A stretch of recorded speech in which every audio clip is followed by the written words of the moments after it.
I'm 73 years old, and for most of my life I cared about everything. What people thought of me, whether I was doing enough, if I made the right choices. It consumed me. But somewhere around 70, something shifted. I stopped caring. Not in a bitter way, I just didn't feel that weight anymore. Let me tell you what I stopped caring about. And maybe, if you're lucky, you'll stop caring sooner than I did. First, I stopped caring what people thought. When I was younger, I cared what everyone thought. I mean everyone. My neighbors, the people at church, even strangers at the grocery store. I remember when I was about 32, I bought this car. Nothing fancy, just a reliable Honda to get me to work. My neighbor Jim drove a brand new Lexus. Black, always clean, beautiful car. And every time I parked next to him, I felt this thing, like I wasn't measuring up, like my car said something about me. I know how that sounds, but I actually started parking down the street sometimes, just so I wouldn't have to pull up next to that Lexus.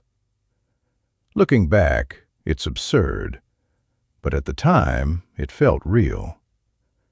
I was around 70 when I finally stopped. I was parking that same Honda one afternoon. Jim was outside washing his Lexus. He glanced at my car, that same look, and I felt nothing. No shame, no need to explain myself. I waved. He waved back. I went inside. His opinion of my car never mattered. It didn't change my life. It didn't make me less of a man. It didn't affect my marriage or my kids. It was just noise.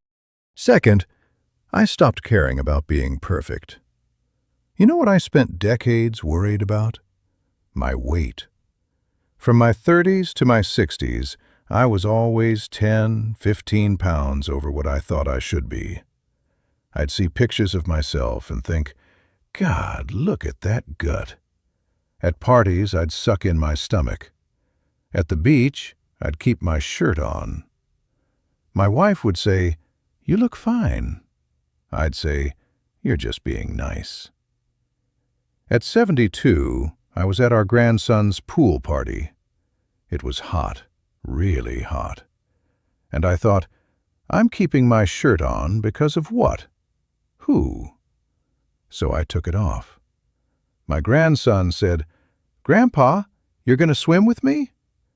I said, Yeah, buddy. And we jumped in. Nobody stared, nobody laughed, nobody cared. Because nobody was thinking about my stomach.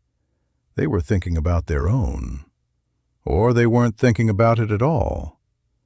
All those years I spent worrying about 15 pounds.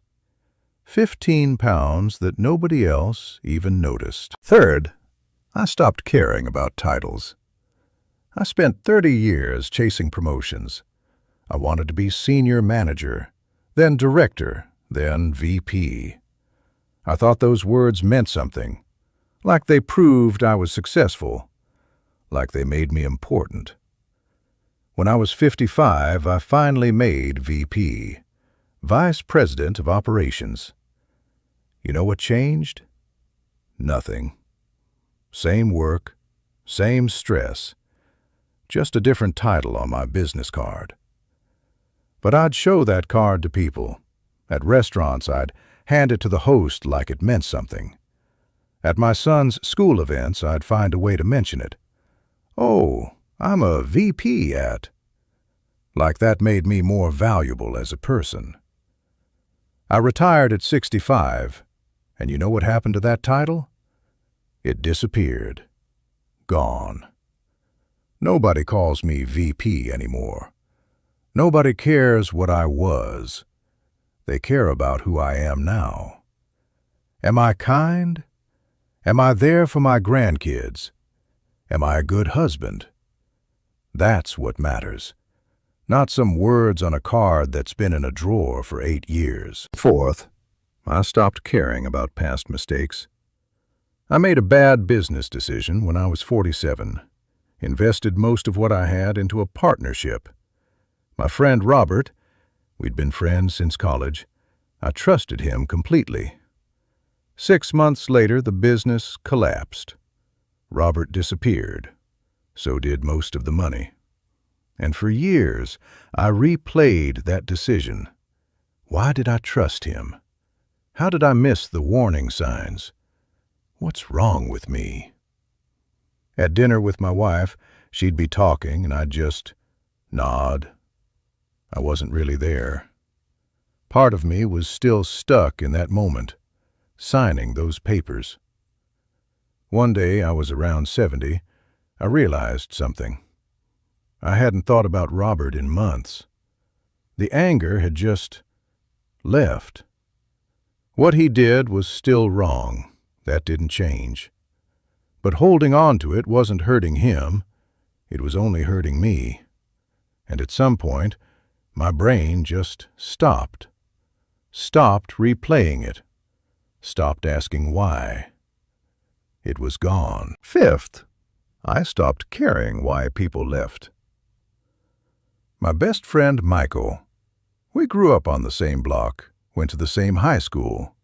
I was at his wedding, he was at mine. When I turned 60, I lost my job. I needed someone to talk to. I called Michael. He never called back. I saw him at the grocery store a few weeks later. He saw me first. I know he did. He turned around and walked the other way. That hurt. Really hurt. For years, I'd think about it. What did I do? Why would he just cut me off? Sometimes I'd wake up at 2 in the morning and my mind would go straight there. I saw him again last year, same grocery store. This time he walked right up to me, started chatting like nothing had happened. And I felt nothing. No anger, no bitterness. We talked for 2 minutes. I said, "Good seeing you," and I left. People leave, sometimes for reasons that have nothing to do with you. Maybe he was going through something. Maybe I reminded him of something painful. Maybe he just needed space. I'll never know. And I'm okay with not knowing. Sixth, I stopped caring about the future. I spent my whole life planning. Planning for retirement. Planning for when the kids were grown. Planning for when I had more time. When I retire, I'll travel. When the kids move out, I'll take up painting. When I have time, I'll learn guitar. When. I retired at 65. You know how much I traveled that first year? 0. I was too tired, too worried about money, too stuck in my routines. The painting supplies I bought? Still in the box. The guitar? In the closet. Because I was waiting for the perfect time, the perfect energy level, the perfect something. At 70, my wife said, "We're going to Italy." I said, "Maybe next year. When we have more—" She cut me off. "No, we're going now. We're not getting younger." We went, and it was beautiful. Not perfect. My knees hurt climbing all those stairs. I got tired easily. But it was real. And I realized I'd wasted 5 years waiting for someday. Tomorrow isn't promised to anyone. Someday might never come. Seventh, I stopped caring about stuff. My house, my lawn, my things. I spent so much time maintaining everything. The lawn had to be perfect. The house had to be spotless. everything in its place. I'd stress about a scratch on the coffee table, a stain on the carpet, a dent in the garage door. My wife would say, "It's just stuff." I'd say, "But what if someone sees it?" Someone. Who is this person? This imaginary judge who's inspecting my carpet? At 71, I stopped. The lawn? It's good enough. The coffee table scratch? It's been there for 3 years now. Nobody's mentioned it once. The stuff in my house? I'm not taking any of it with me. What matters is what happened in this house. The dinners we had, the conversations, the grandkids playing in the living room, not whether the lawn is perfectly edged. 8th, I stopped caring about what I should have done. I should have been a better father. I should have taken that job in California. I should have learned Spanish when I had the chance. I should have spent more time with my dad before he died. Should. That word haunted me for decades. You know what I realized? Should is a prison. You can't change the past. You can only live now. Was I a perfect father? No. But I was there. I tried. My kids know I love them. That job in California? Maybe it would have been great. Maybe it would have been a disaster. I'll never know. And that's okay. Spanish? I can still learn. My dad? Yeah, I wish I'd had more time. But I had the time I had, and I told him I loved him. That's what matters. Here's what I learned. All these things I cared about for decades. What people thought. Being perfect. Titles and mistakes.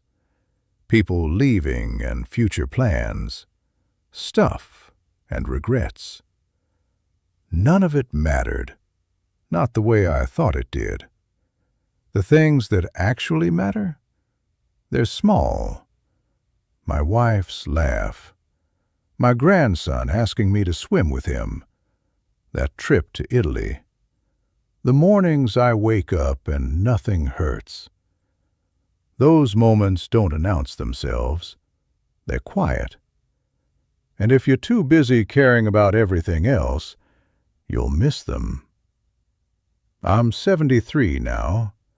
My world is smaller than it used to be, but it's deeper. I don't talk to as many people, but the conversations I have are real. I don't chase anything anymore, but I'm present for what's here.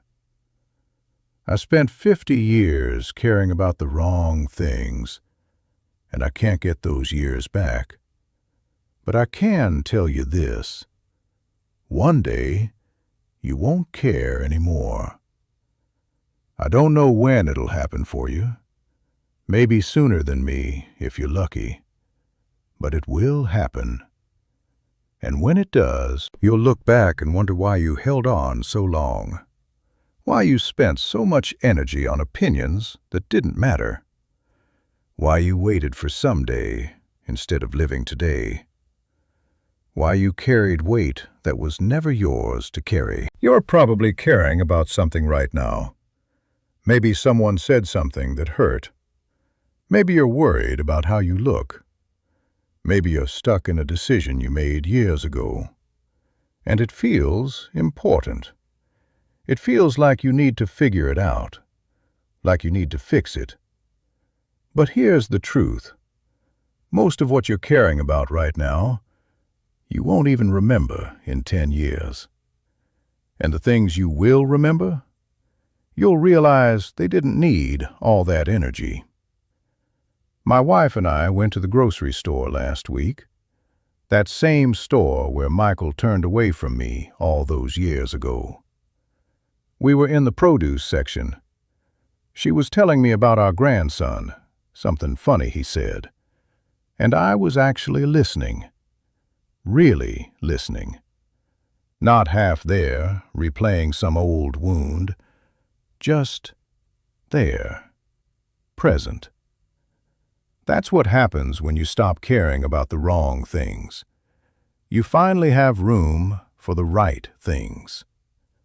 So let me ask you, what are you caring about today that you won't care about at 70? What weight are you carrying that isn't even yours? What are you waiting for? Tomorrow? Next year? Someday? This is someday. Right now. This moment you're in. This is it. I can't tell you how to stop caring. I wish I could. I'd save you 30 years. But I can tell you this. It will happen. One day, you won't care anymore. And when you don't, you'll finally breathe.